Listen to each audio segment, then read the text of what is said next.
j'avais un besoin de revenir chez moi, à la campagne, de voir les Pyrénées, de respirer cet air-là.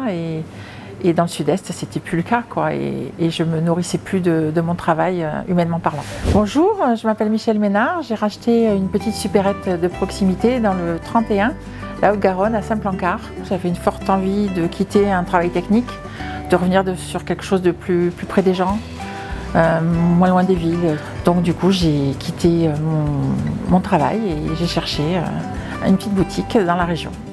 Les gens étaient ravis que la supérette soit reprise par quelqu'un. Le contact, finalement, c'est lié assez facilement. La supérette est un endroit où les gens se retrouvent, c'est vraiment un endroit de convivialité. Le village, il est petit, il n'y a que 2 commerces et les gens se retrouvent facilement ici.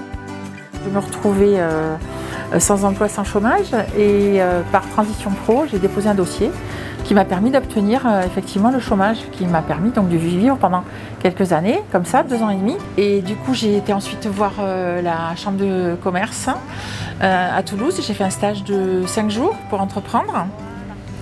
Et c'est ce qui m'a donné justement toutes les informations pour savoir si oui ou non c'était la voie qui me correspondait. Et ensuite, la CCI en local à Saint-Gaudin m'a accompagnée sur tous les dossiers d'aide. Donc j'ai eu une aide de l'Occitanie, donc le dossier a été accepté. Et ensuite j'ai eu aussi un prêt d'honneur avec l'initiative Comminges. Il n'y a personne, on se fait un peu les DLC. Donc aujourd'hui, l'épicerie, ça fonctionne bien.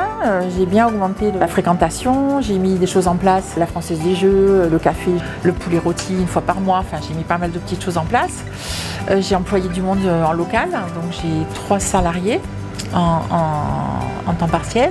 Il faut tout gérer. C'est physique, mais franchement, je ne regrette rien et s'il faut recommencer, demain je recommence, quoi. Je ne quitterai jamais ma place ici.